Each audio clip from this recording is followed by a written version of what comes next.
রোজা রাখছে তার মুখের কোনো কন্ট্রোল নাই, হাতের কোনো কন্ট্রোল নাই।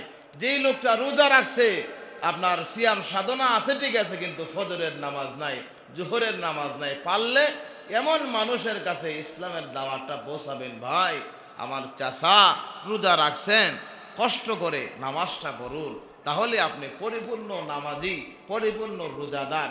রোজাই রাখছেন মালিকরে ভয় করে, মালিকের প্রথম কঠিন হুকুম খরা নির্দেশ যেটা হলো নামাজ, এই নামাজটা আপনি পড়তেছেন না, এই রোজা রেখে আপনার রোজায় আপনার কি করলো?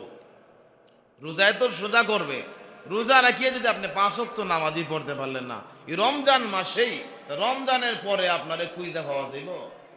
এই জন্য রমজান হলো ট্রেনিং, মমিনের জন্য প্রশিক্ষণ, মমিনের জন্য কামিয়াবি দিকে ধাবিত হওয়ার জন্য শ্রেষ্ঠ মাস হলো মাহে রমজান। আমাদেরকে আল্লাহ সুবহানাহু ওয়া তাআলা মাহে রমজানে প্রত্যেকটি গোলামি সিয়াম সাধনা থেকে শুরু করে ফরজ ওয়াজিব নফল থেকে শুরু করে প্রত্যেকটি কাজই যেন আমরা ইখলাসের সঙ্গে করতে পারি। আল্লাহ সুবহানাহু ওয়া তাআলা যেন আমাদের সকলকে মালিকের ভয় নিয়ে গোলামি করার তৌফিক দেন, আমরা সকলে করি। আমাদেরকে আল্লাহ সুবহানাহু ওয়া তাআলা এই পৃথিবীতে পাঠাইছেনই মালিকের গোলামি করার জন্য, আর কোনো উদ্দেশ্য নাই। উদ্দেশ্য হলো আমরা হলাম গোলাম, আমাদের যিনি মালিক, মালিকের দাসত্ব করা, মালিকের অনুগত হয়ে চলা। আর অনুগত শিক্ষা দেয়, অনুগতশীল হওয়ার জন্য সহযোগিতা করে একটি মাস, এই মাসটির নাম হলো মাহে রমাদান। কারণ রমজানে মানুষের ভিতরে আল্লাহ সুবহানাহু ওয়া তাআলা ভয় ভীতি প্রবেশ করে রমজানের মধ্য দিয়ে। রমজান অত্যন্ত দামি, যে রমজানুল মুবারকের চাঁদ এতই দামি, রমজানের একটি রোজার দাম অন্যান্য মাসে যত রোজাই রাখেন এর সমান হবে না। হাদিসে মুবারাকায় বুখারীতে রাসূল বলছেন, আন আবি হুরায়রা রাদিয়াল্লাহু তাআলা আনহু قال قال رسول الله صلى الله عليه وسلم من صام رمضان إيمانا واحتسابا غفر له ما تقدم من ذنبه।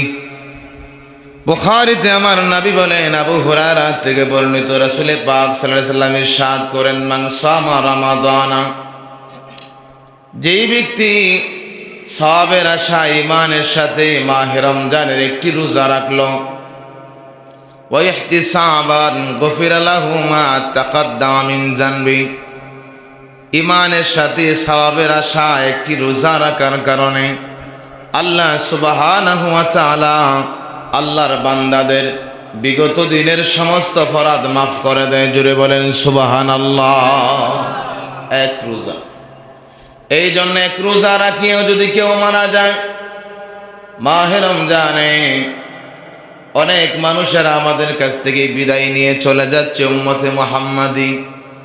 আমাদের মধ্যেও কে চলে যায় আমরা কেউ জানি না। কিন্তু যদি আমি আপনি যতটা সিয়াম সাধনা পাইতেছি তা যদি আমরা পালন করি, আর মালিকের ভয় নিয়ে যদি চলতে পারি, নফসে আম্মারা থেকে যদি আমরা মুক্ত থাকতে পারি, তাহলে আমাদের জীবন হবে দামি, আমরা হব আল্লাহ সুবহানাহু ওয়া তাআলার প্রিয় বান্দা। প্রিয় বান্দাদের প্রতি, প্রিয় মানুষদের প্রতি একজন আরেকজনের প্রতি বেশি মায়া থাকে, দয়া থাকে, ঠিক না? আলাদা একটা মহব্বত যার সঙ্গে আছে, সে একটা বিপদে পড়লে তার প্রতি আলাদা মনটা কাঁদে। এই জন্য আমার বাবাজিরা, এই মাহে রমজান হলো আমাকে আপনাকে সংশোধন হওয়ার জন্য, আমি আপনি যেন সামনের জীবন সুন্দর চালাইতে পারি, এর জন্য হলো রমজানের রোজা। এই রোজা অবশ্যই প্রত্যেকটা মানুষকেই রাখতে হবে, ঠিক কিনা? তবে যদি কেউ এমন হয়ে যায় এত দুর্বল, অথবা ডক্টর বলে দেয় যদি আপনি সিয়াম সাধনা করেন এই রমজানের রোজা রাখার কারণে আপনি আরো দুর্বল হয়ে যাবেন, এখন আপনি রোজাগুলো রাখতে পারবেন না, কিছুদিন পরে আপনি রাখবেন, তাহলে যতটা রোজা আপনার বাংতি পড়বে রাখতে পারবেন না, পরে এগুলো কাজা আদায় করবেন। আবার যদি এমন হয় আমার দাদু একবারে বৃদ্ধ হয়ে গেছেন, অসুস্থ হয়ে গেছেন, তিনি ঠিক মতো চলতেই পারেন না, খাবার খেতে পারেন না, ঠিকমতো পানীয় পান করতে পারেন না, ওই বান্দা বান্দির প্রতিও আমার আল্লাহ একটা ব্যবস্থা রেখে দিয়েছেন। জোরে বলেন সুবহানাল্লাহ। আছে এমন মানুষ আমাদের আত্মীয় স্বজন যে আমাদের মা, আমাদের দাদা দাদু একেবারে বৃদ্ধ হয়ে গেছেন, কিন্তু রোজা রাখার মতো না, তিনি যে আবারও সুস্থ হবেন এমনও মনে হয় না।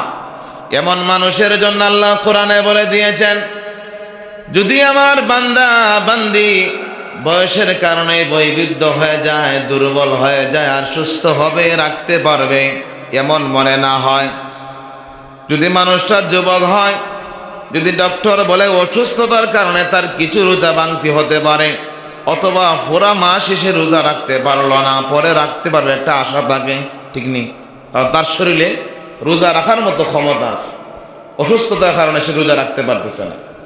কিন্তু রোগটা যদি আপনার এমন হয় যে তিনি যে আবার সুস্থ হবেন তা বিশ্বাস করা যায় না, ওই মানুষের জন্য আল্লাহ পাক বলেন, ওয়ালাল্লাযীনা ইউতীকুনাহু ফিদিয়াতুন তাআমু মিসকিন। তোমাদের মধ্যে যারা এমন আছে, যাদের এমন লোক আছে যারা শারীরিক শক্তি নেই, দুর্বল হয়ে গেছে, তার রোজার পরিবর্তে ওই ব্যক্তি ফিদিয়াতুন তাআমু মিসকিন, মিসকিনদেরকে সে খাদ্য খাওয়াবে। জোরে বলেন সুবহানাল্লাহ। যদি এমন লোক হয়, আপনার মা অথবা আমার দাদু, আপনার মা, আপনার দাদু, আপনার বাবা বেশি বৃদ্ধ হয়ে গেছেন, দুর্বল হয়ে গেছেন, রোজা রাখতে পারেন না, আর তিনি সুস্থ হবেন তাও বোঝা যায় না, একেবারে বৃদ্ধ, এমন মানুষের জন্য আল্লাহ সুবহানাহু ওয়া তাআলা কোরআনে সুন্দর করে সমাধান দিয়েছেন। আমার বান্দা বান্দীদের রোজার ফজিলত থেকে যেন সব মাহরুম না হয়। ওই ব্যক্তি রোজা রাখতে পারে নাই অসুস্থতার কারণে, বৃদ্ধ হওয়ার কারণে, ওই ব্যক্তি কি করবে? মিসকিনদেরকে খাবার দিবে। কেমন খাবার দিবে? 2 বেলা এমন খাবার, মধ্যম খাবার, মনে করেন সাদাকাতুল ফিতর যেটা বর্তমানে নিম্ন স্তরে ধার্য করা হলো গম এবং জব দিয়ে, সেটা হলো আপনার 110 টাকা। একজন মানুষ যদি এমন হয় রোজা রাখতে পারে না, 110 টাকা করে যদি দিয়ে দেয়, তার মানে 30টা যদি অথবা 29টা যদি না রাখতে পারেন, তাহলে প্রায় 3 থেকে 3,500 টাকা দিলেই আল্লাহ রাব্বুল আলামিন ওই বান্দা এবং বান্দি রোজা না রাখতে পারার কারণে তাদের একটা দায়বদ্ধতা আল্লাহ সুবহানাহু ওয়া তাআলা তা মাফ করে দেয়। জোরে বলেন সুবহানাল্লাহ। একটা সুযোগ আছে কি না? আছে। ইসলাম কঠিন নয়, ইসলাম হলো সহজ। বুখারীতে হাদিস আসছে আমার বাবারা, আল্লাহ সুবহানাহু ওয়া তাআলা কোরআনে বলছেন যে আমি আল্লাহ সুবহানাহু ওয়া তাআলা মাহে রমজানের সিয়াম সাধনা ফরজ করে দিলাম, আর সাথে কিছু কাজ নিষিদ্ধ করে দিলাম। 1 নাম্বার হলো তার খাদ্য সামগ্রী দিনের বেলা গ্রহণ করা। 2 নাম্বার শাহওয়াত, মনের চাহিদা, অন্তরের চাহিদা, 2টা কাজ থেকে বান্দা বান্দি বিরত থাকবে। এটা আল্লাহর হুকুম, এটা আল্লাহ সুবহানাহু ওয়া তাআলার নির্দেশ। কিন্তু গ্রাম্য একজন সাহাবী মদিনা মুনাওয়ারায় যার বাড়ি ছিল, ওই সাহাবী দিনের বেলা ওনার বাসায় যাওয়ার পরে, হুজরায় যাওয়ার পরে, বিবিকে দেখার পরে উনি বিবির সঙ্গে সহবাস করে ফেলছেন দিনের বেলা। নাউজুবিল্লাহ বলেন। দিনের বেলা সহবাস করা আল্লাহ পাক হারাম করছে। যখন এই ঘটনা ঘটে গেল, সাহাবায়ে কেরাম একটা ভুল হলে বারবার নবীজির সাল্লাল্লাহু আলাইহি সাল্লামের কাছে আসতো। আসিয়া রাসূল সাল্লাল্লাহু আলাইহি সাল্লামকে বারবার বলতেন, ইয়া রাসূলুল্লাহ, আমি ভুল করে ফেলছি, আমার একটা সমাধান দিন, কেমনে আমি সংশোধন হব? নবীর সাহাবী নবীর দরবারে দৌড়ে আসলেন, এসে বললেন, ইয়া রাসূলুল্লাহ, হালাকতুকা, আমি হালাক হয়ে গিয়েছি, ধ্বংস হয়ে গিয়েছি। ইয়া রাসূলুল্লাহ, আমি দিনের বেলা আল্লাহ সুবহানাহু ওয়া তাআলার নিষেধকে লঙ্ঘন করে ফেলছি, আমাকে আপনি বাঁচান, আপনি আমাকে সংশোধন হওয়ার জন্য কি করতে হবে বলে দেন। আমার রাসূল বললেন, সাহাবী, তুমি যেই কাজ করেছো ওই কাজের জন্য তুমি একজন গোলামকে আজাদ করে দাও। আরে গোলাম, গোলাম আগের দিনে মানুষ বেচা কিনা হইতো, রসুল বললেন তুমি একজন গোলামকে আজাদ করে দাও। সাহাবী বললেন ইয়া রাসূলুল্লাহ, আমি তো গরিব মানুষ, গোলাম পাইব কোথায়? আমি গরিব মানুষ, আমার দ্বারা গোলাম আজাদ করা সম্ভব নয়, এটা বিশাল টাকার বিষয়, আমি পারবো না। নবীজি বললেন তাহলে টাকাও লাগবে না, একটা কাজ করো, একাধারে তুমি 60টা সিয়াম সাধনা করো, একাধারে 2 মাস 60টি রোজা তুমি রাখো, তাহলেই তোমার একটা রোজার কাফারা আদায় হয়ে যাবে। তুমি তো ভুল করেছো, আল্লাহর বিধানকে লঙ্ঘন করছো, তাহলে তা আদায় হবে। সাহাবী বললেন ইয়া রাসূলুল্লাহ, আমি তো দুর্বল মানুষ, আমি তো দুর্বল, আমি তো 60টা একাধারে 60টা রোজা রাখতে পারবো না। রসুল বললেন তাহলে একটা কাজ করো, 60 জন মিসকিনকে তুমি খাবার খাওয়াই দাও, 60 জন মিসকিনকে, গরিব মানুষ এনে খাবার খাওয়াই দাও। সাহাবী বললেন ইয়া রাসূলুল্লাহ, আমি তো গরিব 60 জন মানুষে কেমন করে আমি তৃপ্তি সহকারে খাওয়াবো, আমি তো পারবো না। আল্লাহ নবী বললেন তুই বসে পড়ো। নবীজির কাছে বসে রইল। কিছুক্ষণ পরে একজন মানুষ টুকরি ভরে আপনার খোরমা খেজুর নিয়ে আসলো। আসার পরে রসুলের দরবারে হাদিয়া দিল। নবীজি বললেন সাহাবী, না ওই হাদিয়া আমি তোমাকে হাদিয়া করে দিলাম, তোমার জানা মতো মদিনায় যারা গরিব আছে, গরিব দেখিয়া দেখিয়া তুমি বন্টন করে দাও, তোমার সমস্যা সমাধান হয়ে যাবে, আল্লাহ পাক তোমারে মাফ করে দিবেন। জোরে বলেন সুবহানাল্লাহ। রসুল দিয়ে দিলেন হাদিয়া, যাও এই টুকরি তোমাকে দিয়ে দিলাম হাদিয়া, তুমি গরিবদের মাঝে বন্টন করে দাও। এবার সাহাবী বলেন ইয়া রাসূলুল্লাহ, মদিনার মধ্যে আমার চাইতে বড় গরিব নাই, আমার চাইতে বড় দরিদ্র নাই, আমি কার কাছে গিয়া বন্টন করে দিব? আল্লাহর নবী কথা শোনার পরে মুস্কি হেসে দিলেন। রসুল বললেন যাও যাও, তুমি তোমার এই খোরমা খেজুর গোলা ফ্যামিলি নিয়ে খেয়ে নাও। জুড়ে বলেন সুবহানাল্লাহ। রসুল ততক্ষণ হাসতেন না যতক্ষণ আল্লাহ সুবহানাহু ওয়া তাআলা খুশি হতেন না। সাহাবীর বারবার গুনাহ মাফের একটা ইচ্ছা দেখি আল্লাহ সুবহানাহু ওয়া তাআলা খুশি হয়ে গেছেন। এই জন্যে মুহাদ্দিসিনে কারাম বলেন আল্লাহর নবী, আল্লাহ সুবহানাহু ওয়া তাআলার কুদরতে যখন জোশ উঠলো, মালিক যখন রাজি খুশি হয়ে গেল, আল্লাহর রসুলও তার এই গরিবী হালতের কথা শুনিয়া হেসে দিলেন আর বললেন যাও এই খোরমা খেজুরগুলা তুমি তোমার ফ্যামিলি নিয়ে বক্ষণ করো, খেয়ে বলো। জোরে বলেন সুবহানাল্লাহ। এই জন্যে আমার বাবা জেনা, আমাদের ভিতরে গুনাহ মাফের চেষ্টা থাকতে হবে, আমাদের ভিতরে বারবার নিজের গুনাহ মাফ করার চিন্তা চেতনা থাকতে হবে। যদি চিন্তা চেতনা আমাদের ভিতরে থাকে তাহলে অবশ্যই এই মাহে রমজানে আল্লাহ পাক আপনারে আমারে মাফ করে দিবেন, ঠিক কিনা? বিশ্বাস থাকতে হবে অবশ্যই আমার মালিক আমারে ক্ষমা করতে পারে, যত বড় অপরাধী হই না কেন আমি, আমার আল্লাহ আমারে মাফ করবে। এই বিশ্বাস নিয়ে যদি আমরা লেগে থাকতে পারি মাহে রমজানে, বিশ্বাস করেন আল্লাহ সুবহানাহু ওয়া তাআলা অবশ্যই আপনাকে আমাকে মাফ করে দিবেন। দিতে পারেন না, দিবেন ইনশাআল্লাহ। কেন? তিনি হলেন রব, তিনি হলেন খালিক, আমরা হলাম ওনার মাখলুক। অবশ্যই মালিকের গোলামের প্রতি একটা দয়া অবশ্যই থাকে। এবার আসেন আমার বাবা জেনা, মানুষকে গুনাহ করায় 3টা কাজে। মানুষের ভিতরে গুনার চাহিদা থাকে, তবে গুনার পরে গুনার দিকে স্বাদ গ্রহণ করা এটা হলো ভুল। গুনাহ করার পরে যদি কেউ অনুতপ্ত হয় সে হলো দামি। কোরআনুল কারীমে আল্লাহ সুবহানাহু ওয়া তাআলা একটা নফস সম্পর্কে আল্লাহ পাক কসম করছেন, শপথ করছেন। আল্লাহ পাক বলেন ওয়ালা উকসিমু বিন-নাফসিল লাওয়ামা, আল্লাহ পাক বলেন শপথ তিরস্কারকারী নফসের, যে নফস বান্দাকে বারবার ভৎসনা করে, তিরস্কার করে, বারবার বলে, একটা গুনাহ হয়ে যাওয়ার পর বারবার ধাক্কা দেয়, তুমি এই কাজ করতে পারো না, তুমি রোজা রেখে এই কাজ করতে পারো না, নামাজি হয়ে এই কাজ করতে পারো না, আল্লাহওয়ালা হয়ে এই কাজ করতে পারো না, তোমার মুখে রাসূলুল্লাহর সুন্নাত তুমি এই কাজ করতে পারো না। বারবার যাকে ভৎসনা করে সেই লোকটা একবার না একবার মালিকের দরবারে ফিরে আসে, ঠিক কিনা? এবার নফস হলো তিন প্রকার। এক প্রকার নফস নফসে আম্মারা, যেই নফস শুধু গুনার কাছে দাবিত করে, যেই নফস বারবার গুনার দিকে দাবিত করে, গুনার কাজে আদেশ করে, গুনার কাজে ওয়াসওয়াসা দেয়, কামনা বাসনা জাগায় তোলে।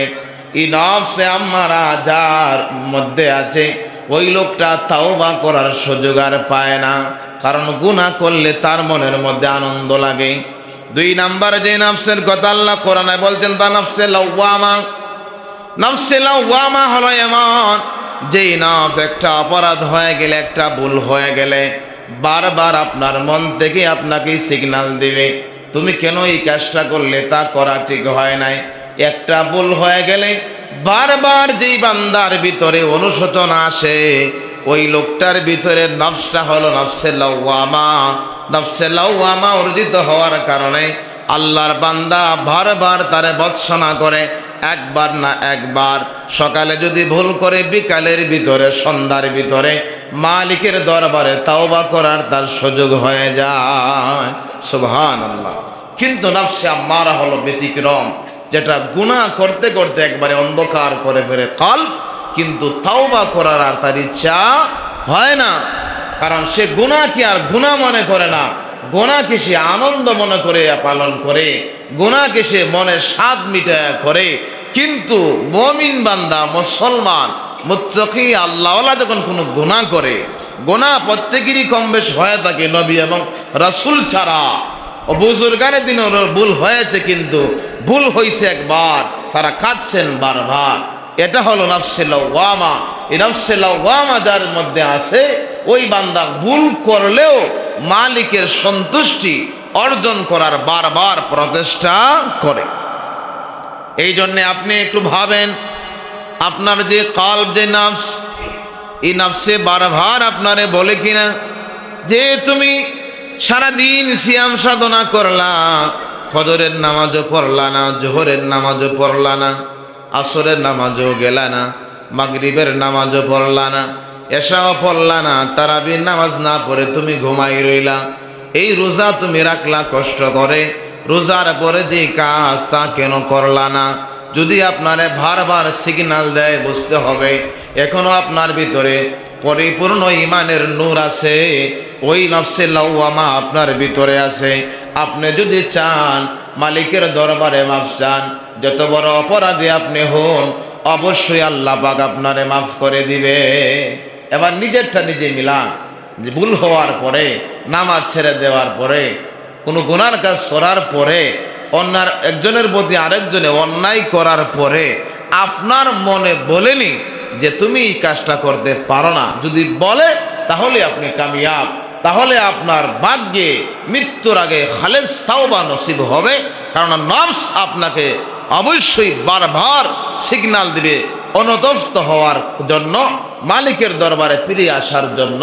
যদি আপনার ভুল করার পরেও ফিরে আসার জন্য আপনার নফস আপনাকে তাগিদ করে না, জ্বালা দেয় না, যন্ত্রণা দেয় না, ভৎসনা করে না, তখন বুঝতে হবে আপনার ভিতরে নফসটা নফসে লাওয়ামা নয়, এটা নফসে আম্মারা হয়ে গেছে। এই নফস যার ভিতরে আছে সে কোনোদিনও ভালো হতে পারে না। কিন্তু মুসলমানের নফস এমনটা হতে পারে না। নফসে লাওয়ামা হতে পারে এমন মানুষ যারা আল্লাহকে বিশ্বাস করে না, নবীকে মানে না, পরকাল বিশ্বাস করে না। কোনো মুসলমানের নফসে আম্মারা হতে পারে না। আল্লাহ পাক যেন নফসে আম্মারা থেকে আমাদের সকলকে হেফাজত করে, একবার মন থেকে বলে আল্লাহুম্মা আমিন। এবার আসেন আমার বাবারা, 3 নাম্বার যে নফস, নফসে মুতমাইন্না, যেই নফসের কথা আল্লাহ সুবহানাহু ওয়া তাআলা সূরা ফাজরে সুন্দর করে বলেছেন, যে নফস যদি আপনার সাধিত হয়, ওই নফসে মুতমাইন্না আপনার সাধিত হওয়ার কারণে আপনার শেষ বিদায়ের সময়ে আল্লাহ সুবহানাহু ওয়া তাআলা একজন নয়, 2 জন নয়, 70,000 রহমতের ফেরেশতা স্বাগত জানানোর জন্য পাঠায় দিবেন। জোরে বলেন সুবহানাল্লাহ। নফসে মুতমাইন্না যার একবার সাধিত হবেই, যে ওই নফস উত্তম নফস, যে নফস ভালো কাজ করলে খুশি হয়, মন্দ কাজ করলে বারবার তাগিদ করে তুমি এই কাজ করলে কেন। ওই নফস যার সাধিত হয়ে যায় সে হয়ে যায় বুজুর্গ, সে হয়ে যায় আল্লাহওয়ালা। একটা ভুল হলে শতবার এ মালিকের দরবারে কান্না করে, সেটাই হলো নফসে মুতমাইন্না। জুড়ে বলেন সুবহানাল্লাহ। ওই নফস যদি আপনি অর্জিত করতে চান, অর্জন করতে চান, দুনিয়ায় মাল সামান অর্জন করতে হলে যারা টাকা পয়সা অর্জন করছে তার কাছে গেলে যেমন সুন্দর পরামর্শ পাওয়া যায়, সফল ব্যবসায়ীর কাছে গেলে সফলতা কেমনে ব্যবসা অর্জন করা যায় তার কাছে পাওয়া যায়, ঠিক কিনা বলেন। যেই লোকটা চাকরি করে, দেখেন বর্তমানে এমনি চাকরি হয় না, যারা মাস্টার্স কমপ্লিট করছে তারা কিন্তু নিবন্ধন পরীক্ষা দিতে হয়। এই নিবন্ধন পরীক্ষা যে দিয়েছে ওনার কাছে গেলে একটা সুন্দর পরামর্শ পাওয়া যায়, ঠিক কিনা। মানে সবটা প্রত্যেকটা কাজেরই একজন না একজনের কাছে একটা সুন্দর পরামর্শ মিলে। কিন্তু যদি আপনি নফসে মুতমাইন্না অর্জন করতে চান, আল্লাহ সুবহানাহু ওয়া তাআলা কোরআনে বলে দিয়েছেন, ইয়া আইয়াতুহান নাফসুল মুতমাইন্না ইরজিই ইলা রাব্বিকি রাদিয়াতাম মারদিয়া ফাদখুলি ফি ইবাদি ওয়াদখুলি জান্নাতি। জুড়ে বলেন সুবহানাল্লাহ। এই নফসে মুতমাইন্না অর্জিত করতে হলে, অর্জন করতে হলে অবশ্যই আমাকে আপনাকে, যারা আল্লাহকে ভয় করে ইবাদত করে, মুখলিস বান্দা যারা আল্লাহকে ভয় করে গোলামি করে, ইবাদতকারীদের দলে অন্তর্ভুক্ত হতে হবে। আল্লাহওয়ালার কাছে থাকলে অবশ্যই মালিকের দয়া আপনার প্রতি পড়বে। 100 জনের মধ্যে যদি 58 জন মানুষ ভালো হয়, 2 জন যদিও মন্দ লোক থাকে, 58 জন মানুষের সংস্পর্শে থাকার কারণে ওই লোকটাও আল্লাহওয়ালা হয়ে যায়, ঠিক কিনা বলে। যেমন গোলাপ, এই গোলাপ সুঘ্রাণ চড়ানোর কারণে গোলাপের নিচে যে মাটি থাকে, ওই মাটিও আপনি খামসা দিয়ে দেখেন গোলাপের ঘ্রাণ মিলে, ঠিক কিনা বলে। কেন? এটা গোলাপের ঘ্রাণ এমনি মিলে না, সে আছে গোলাপের নিচে, গোলাপের পাপড়িগুলা পরে আর তার মাটিটাও সুঘ্রান্বিত হয়ে যায়। তাই যদি আপনি মাহে রমজানের রোজা রাখছেন, এমন মানুষের কাছে বসবেন না